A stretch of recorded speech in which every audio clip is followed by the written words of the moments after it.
Hello everyone, இன்றைக்கி நம்ம பார்க்க போகிற டாபிக் என்ன அப்படின்னா செமிசாலிட் டோசேஜ் ஃபார்ம். இந்த செமிசாலிட் டோசேஜ் ஃபார்ம் அப்படிங்கிறது எத்தனாவது செம் 1ல் நமக்கு pharmaceutics சாப்டரில் இருக்குது. இது வந்து யூனிட் 5th சாப்டர். இப்போ இன்றைக்கி பார்க்க போகிறது என்ன அப்படின்னா செமிசாலிட் டோசேஜ் ஃபார்ம்.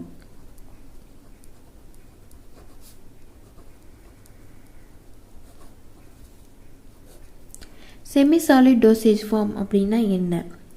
செமிசாலிட் அப்படிங்கிறது ஒரு சாலிடுக்கும் லிக்விடுக்கும் இடையில இருக்கக்கூடிய அந்த ஸ்டேட்டை தான் செமிசாலிட் அப்படின்னு சொல்கிறாங்க.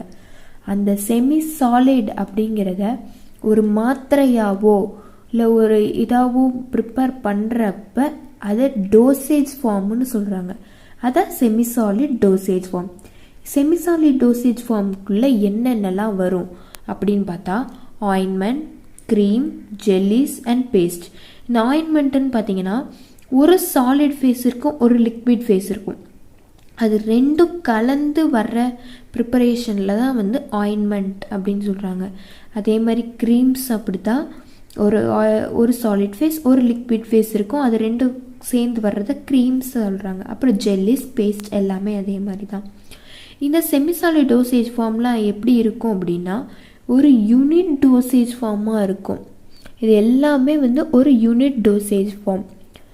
அதுக்கப்புறம் இது எப்படியெல்லாம் ப்ரிப்பேர் பண்ணுறாங்க அப்படின்னு பார்த்தா ஒரு 3 மேஜர் ஃபேக்டர்ஸ் இருக்குது. மேஜர் ஃபேக்டர்ஸ் என்னென்ன அப்படின்னு பார்த்தீங்கன்னா அதில் ஒரு பேஸ் போட்டிருப்பாங்க. அந்த பேஸில் 1 or 2 ஆக்டிவ் ஏஜென்ட்ஸ் கலந்துருப்பாங்க. அடுத்தது எக்ஸிபியன்ஸ் யூஸ் பண்ணியிருப்பாங்க.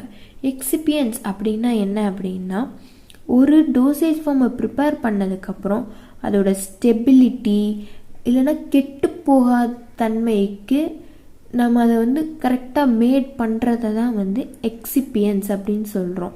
அந்த எக்ஸிபியன்ஸ்லாம் என்னென்ன யூஸ் பண்ணியிருக்காங்க அப்படின்னா எம்எல்சிஃபையர் யூஸ் பண்ணியிருக்காங்க, விஸ்காசிட்டி என்ஹான்சர் யூஸ் பண்ணியிருக்காங்க. விஸ்காசிட்டி என்ஹான்சர்லாம் எதுக்கு யூஸ் பண்ணுறாங்க அப்படின்னா ஒரு கரெக்டான ஃப்ளோவாக இருக்கணும் அப்படிங்கிறதுக்காக விஸ்காசிட்டி என்ஹான்சர்.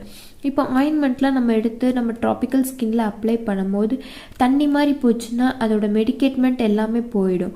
அதனால அதோட விஸ்காசிட்டியை கரெக்டாக பேலன்ஸ் பண்ணுறதுக்காக விஸ்காசிட்டி என்ஹான்சர் யூஸ் பண்ணியிருக்காங்க. ஆன்டி மைக்ரோபியல், இப்போ சொன்ன மாதிரி நம்ம செமிசாலிட் டோசேஜ் ஃபார்மில் சாலிட் லிக்விட் ரெண்டையுமே வந்து இது பண்ணுறதுனால லிக்விட கண்டென்ட் இருக்கிறதுனால ஈஸியாக மைக்ரோபியல் அட்டாக் கண்டாமினேஷன் நடக்க ஆரம்பிச்சிடும். அதோட அந்த இதில் வந்து கண்டாமினேட் ஆகாமல் இருக்கணும் அப்படின்னா ஆன்டி மைக்ரோபியல் யூஸ் பண்ணுறாங்க. அதான் ஆன்டி மைக்ரோபியல். ஆன்டிஆக்சிடென்ட்ஸ் அதே மாதிரி ஸ்டெபிலைசர்ஸ், இந்த மாதிரி ஒவ்வொரு எக்ஸிபியன்ஸ் யூஸ் பண்ணிகிட்டே வராங்க. அடுத்தது ஆன்டி மைக்ரோபியல் ஏஜென்ட்ஸ். இந்த ஆன்டி மைக்ரோபியல் ஏஜென்ட்ஸ் எதுக்கு இங்கேயே நம்ம பார்த்தோம், to avoid the microbial microbial க்ரோத்தை வந்து அவாய்ட் பண்ணுறதுக்காக ஆன்டி மைக்ரோபியல் நம்ம யூஸ் பண்ணியிருக்கோம். அடுத்தது these are designed to adhere to the applied surface for some time period before they are washed off or they get worn off. இப்போ என்ன அப்படின்னா இதை வந்து அப்ளை பண்ணதுக்கப்புறம் நம்ம சர்ஃபேஸ் ஆஃப் த ஸ்கின்ல மெடிக்கேட்மெண்ட்டை மட்டும் விட்டுட்டு கொஞ்ச நேரம் கழித்து அது வந்து போயிடும், வார்ன் ஆஃப் ஆயிரும் அப்படின்னு சொல்கிறாங்க. இதெல்லாம் தான் செமிசாலிட் டோசேஜ் ஃபார்மோட மேஜர் இன்ட்ரொடக்ஷன். அப்புறம் இதோட இன்னொன்று இன்ட்ரொடக்ஷன் பார்த்தோம் அப்படின்னா அந்த செமிசாலிட் வந்து எப்படி அந்த இதில் இருக்குது அப்படின்னு பார்த்தோம்னா அதில் வந்து அட்ஹர் ப்ராப்பர்ட்டி இருக்குதுன்னு அர்த்தம். அது என்ன அட்ஹர் ப்ராப்பர்ட்டி அப்படின்னா பிளாஸ்டிக் ரியாலஜிக்கல் பிஹேவியர் அப்படின்னா என்ன? அதாவது they maintain their shape and stick to the applied area as the film till the time they are deformed or removed by the external force. அது என்ன அப்படின்னா பிளாஸ்டிக் ரியாலஜிக்கல் பிஹேவியர் அப்படின்னா என்ன அப்படின்னா அது வந்து ஒரு ஷேப்பையும் ஸ்டிக்கினஸையும் மெயின்டைன் பண்ணுது. அதே எக்ஸாம்பிள் எடுத்துக்கிறோம், ஆயின்மெண்ட்டை எடுத்து அப்ளை பண்ண அப்படின்னா என்ன பண்ணுது, ஒரு தின் ஃபிலிமாக கன்வெர்ட் ஆயிரு. அது வந்து நம்ம எக்ஸ்டர்னல் ஃபோர்ஸ் கொடுத்து ரிமூவ் பண்ணுற வரைக்கும் அந்த தின் ஃபிலிம் வந்து அது அப்படியே தான் இருக்குது. அதுதான் வந்து என்ன சொல்கிறாங்க அப்படின்னா பிளாஸ்டிக் ரியாலஜிக்கல் பிஹேவியர் அப்படின்னு சொல்கிறாங்க. இதான் வந்து நம்ம செமிசாலிட் டோசேஜ் ஃபார்மோட மேஜர் இன்ட்ரொடக்ஷன். அடுத்தது என்னென்ன செமிசாலிட் டோசேஜ் ஃபார்ம், பேசிக் செமிசாலிட் டோசேஜ் ஃபார்மோட டெஃபினேஷன்ஸை நம்ம பார்ப்போம். டெஃபினேஷன்ஸ் அப்படின்னு பார்த்தோம்னா செமிசாலிட் ஆயின்மெண்ட்ஸ். இதில் ஃபஸ்ட்டு நம்ம ஆயின்மெண்ட்ஸ் பார்க்க போகிறோம். ஆயின்மெண்ட்ஸ்னால் என்ன, பேஸ்ட்னால் என்ன, ஜெல்ஸ்னால் என்ன, க்ரீம்ஸ்னால் என்ன, ஜெல்லிஸ்னால் என்னன்னு ஒன்று ஒன்றா பார்த்துட்டு வரலாம். Semisolid applied externally to the skin or to the mucous membrane. Ointment அப்படிங்கிறது என்னென்னா ஒரு செமிசாலிட் டோசேஜ் ஃபார்ம். அதை எக்ஸ்டர்னலாக அப்ளை பண்ணக்கூடிய ஒன்று to the skin or to the mucous membrane. ஒன்று நம்ம ஸ்கின்ல இல்லைன்னா மியூக்கஸ் மெம்பரைனில் அப்ளை பண்ணக்கூடிய ஒரு செமிசாலிட் டோசேஜ் ஃபார்ம் தான் ஆயின்மெண்ட் அப்படின்னு சொல்கிறாங்க. இதில் ரெக்டம், வெஜைனல் அண்ட் ஐ எங்கெங்கெல்லாம் அப்ளை பண்ணலாம் அப்படின்னு பார்த்தீங்கன்னா ரெக்டம், வெஜைனல் அண்ட் ஐ இதிலெல்லாம் யூஸ் பண்ணலாம்.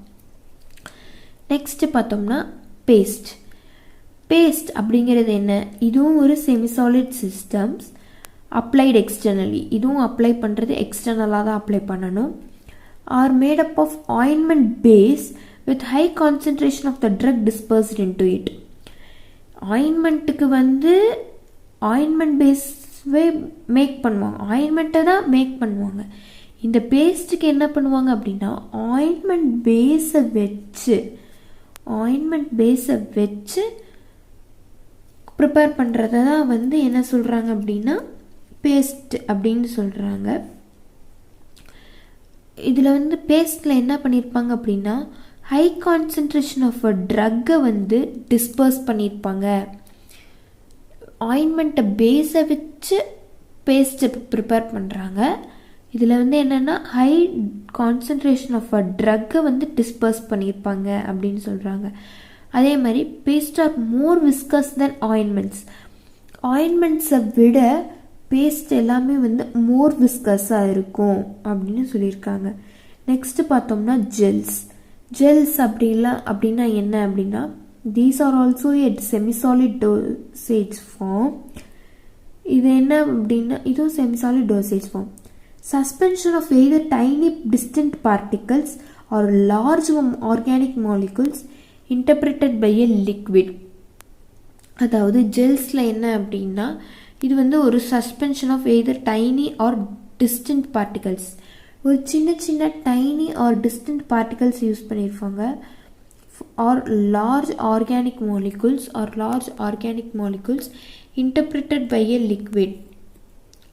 Organic molecules interpreted by a liquid அப்படிங்கிறத வந்து ஜெல்ஸ் அப்படின்னு சொல்லியிருப்பாங்க. ஜெல்ஸில் ஒரு மேஜர் இது என்ன அப்படின்னா ஜெல்லிங் ஏஜென்ட் ஆட் பண்ணியிருப்பாங்க. எதுக்கு அந்த ஜெல்லிங் ஏஜென்ட் ஆட் பண்ணியிருக்காங்க அப்படின்னா to impart a jelly like structure. அதாவது நம்ம ஒரு இதை வந்து எடுத்துக்கிறோம், எடுக்கிறோம். நம்ம ஒரு எக்ஸாம்பிள் ஒரு ஆடில் வர ஜெல்லி சாக்லேட்ஸ்லாம் என்ன பண்ணுறோம், அது மாதிரி ஒரு கொஞ்சம் செமிசாலிடாக இருந்து ஒரு கொலன்னு இருந்தால் மட்டும்தான் வந்து அது ஜெல்லின்னு நம்ம அக்செப்ட் பண்ணிக்க முடியும். அதனால தான் ஜெல்ஸ் அப்படிங்கிறது என்ன அப்படின்னா ஜெல்லிங் ஏஜென்ட்டை ஆட் பண்ணி வரக்கூடிய ஜெல்லி லைக் ஸ்ட்ரக்சரை பார்த்தா மட்டும்தான் ஜெல்ஸ்ன்னு சொல்ல முடியும் நம்மளால. இது வந்து suspension of either tiny distant particles or large organic molecules. Next பார்த்தோம்னா க்ரீம்ஸ் அப்படின்னா என்ன அப்படின்னா இதுவும் வந்து ஒரு semisolid systems. Emulsions of oil in water type carry one or more active ingredients either dissolved or dispersed in the suitable base. Emulsions, இந்த creams எல்லாமே என்ன பண்ணுவாங்க அப்படின்னா எமல்ஷனில் ப்ரிப்பேர் பண்ணக்கூடியது எல்லாமே க்ரீம்ஸ்ன்னு சொல்கிறாங்க. அந்த எமல்ஷனில் ப்ரிப்பேர் பண்ணுறது அப்படின்றப்ப என்ன அப்படின்னா one or more active ingredient இதில் டிஸ்பர்ஸ் பண்ணியிருப்பாங்க சூட்டபிள் பேஸ் வச்சு. எமல்ஷன்ஸ் அப்படின்னா 2 டைப் இருக்குது. ஆயில் இன் வாட்டர் இருக்குது, வாட்டர் இன் ஆயில் இருக்குது. இதில் க்ரீம்ஸ் வந்து என்ன இது அப்படின்னு பார்த்தோம்னா oil and water type of emulsions அப்படின்னு சொல்கிறாங்க. Next jellies. இது வரைக்கும் நம்ம என்னென்ன பார்த்துருக்கோம் அப்படின்னா ஆயின்மெண்ட்ஸ் பார்த்துருக்கோம், பேஸ்ட் பார்த்துருக்கோம், ஜெல்ஸ் பார்த்துருக்கோம், இப்போ க்ரீம்ஸ் பார்த்துட்டோம். நெக்ஸ்ட்டு ஜெல்லிஸ் பார்க்க போகிறோம். ஜெல்லிஸ் அப்படின்னா என்ன அப்படின்னா இதுவும் ஒரு செமிசாலிட் டோசேஜ் ஃபார்ம். அந்த semisolid dosage form appear as a thin transparent or translucent preparation. ஒரு சின்ன டிரான்ஸ்பரண்ட்டாக இருக்கும், டிரான்ஸ்லூசண்ட்டாக இருக்கும். அப்படி இருக்க ப்ரிப்பரேஷன் எல்லாமே ஜெல்லிஸ்ன்னு சொல்கிறாங்க. இது நான் கிரீஸி இன் நேச்சர், அதாவது கிரீஸியாக இருக்காது, தொட்டால் பிசு பிசுன்னு ஒட்டாது, அதுதான் நான் கிரீஸி சொல்கிறாங்க. அப்புறம் இது என்ன அப்படின்னா இது mucilage and jelly are similar. Mucilage and jellies are similar, but one basic differences between மியூசிலேஜையும் ஜெல்லியும் ஒன்று அப்படின்னு சொல்கிறாங்க. ஆனால் அது ஒன்று கிடையாது, ஒரு மேஜர் டிஃப்ரென்ஸ் இருக்குது. என்ன அப்படின்னு பார்த்தீங்கன்னா மியூசிலேஜ் அப்படிங்கிறது ஃபார்ம்ட் ஆஃப் கம்ஸ். கம்ஸ் மூலியமாக ஃபார்ம் ஆகிறது எல்லாமே மியூசிலேஜ். இதுக்கு எக்ஸாம்பிள் பார்த்தீங்கன்னா அக்கேஷியான்னு சொல்லலாம். அக்கேஷியா எல்லாமே வந்து கம் தான், அதை வந்து மியூசிலேஜ் சொல்கிறாங்க. Jellies versus jellies have jelly like consistency. Jellies பார்த்திங்கன்னா அது வந்து ஜெல்லி லைக் கன்சிஸ்டன்சியில் இருக்கும் அப்படிங்கிறது ஜெல்லிஸ் அப்படின்னு சொல்லலாம். இப்போ வரைக்கும் நம்ம என்ன பார்த்துருக்கோம் அப்படின்னா செமிசாலிடோட பேசிக் இன்ட்ரடக்ஷன் பார்த்தோம், அதுக்கப்புறம் சில டெஃபினேஷன்ஸ் பார்த்துருக்கோம். நெக்ஸ்ட் என்ன பார்க்க போகிறோம் அப்படின்னா இன்னும் ஒரு சில டெஃபினேஷன்ஸ் இருக்குது, அதையும் பார்த்துடலாம். சப்போஸ்ட்ரீஸ் அப்படின்னா என்ன? இதுவும் ஒரு செமிசாலிட் ப்ரிப்பரேஷன். இது வந்து என்ன பண்ணுவாங்க அப்படின்னா இன்சர்ட் பண்ணுவாங்க, பாடி கேவிட்டிஸ்குள்ளே இன்சர்ட் பண்ணி அதோட மெடிக்கேட்மெண்ட்டை ரிலீஸ் பண்ணும், அதுதான் வந்து சப்போஸ்ட்ரீஸ் அப்படின்னு சொல்கிறாங்க. இந்த சப்போஸ்ட்ரியை மவுத்துக்குள்ளே மட்டும் கொடுக்க மாட்டாங்க, மற்ற பக்கம் ரெக்டம், விஜைனா, யுரேத்ரா, இயர்ஸ், நோஸ் இதில் எல்லாத்துலேயுமே அப்ளிகபிள் இந்த சப்போஸ்ட்ரீஸ். அதே மாதிரி பால்யூட்டிக்ஸ் அப்படிங்கிறது என்ன அப்படின்னா இது ஒரு செமிசாலிட் ப்ரிப்பரேஷன். இந்த பால்யூட்டிக்ஸ் அப்படிங்கிறது ரொம்ப நாள் யூஸ் பண்ணாத ஒன்று, ஃபர்ஸ்ட் யூஸ் பண்ண ஒன்று தான் இந்த பால்யூட்டிக்ஸ். இதெல்லாம் என்ன அப்படின்னா சாஃப்டாக இருக்கும், விஸ்கஸாக இருக்கும், wet masses of a solid substance known as cataplasms. Cataplasms use பண்ணுறது தான் வந்து பால்யூட்டிக்ஸ் அப்படின்னு சொல்கிறாங்க. நெக்ஸ்ட்டு பிளாஸ்டர்ஸ்னால் என்ன அப்படின்னு பார்த்தீங்க அப்படின்னா இதுவும் ஒரு semisolid system applied to the skin and allowed to stay for a longer duration. இது வந்து போய் நம்ம ஸ்கின்ல அடியர் பண்ணோம் அப்படின்னா, அடியர் இல்லைன்னா அப்ளை பண்ணுறோம் அப்படின்னா இது வந்து லாங் டியூரேஷனை கொடுக்கும். லாங் டியூரேஷன் ஆஃப் ஆக்ஷனை கொடுக்கறது தான் வந்து பிளாஸ்டர்ஸ் அப்படின்னு சொல்கிறோம். இப்போ இது வரைக்கும் நம்ம பார்த்தது பேசிக் இன்ட்ரொடக்ஷன், அப்புறம் some basic definitions of semisolid dosage form பார்த்துருக்கோம்.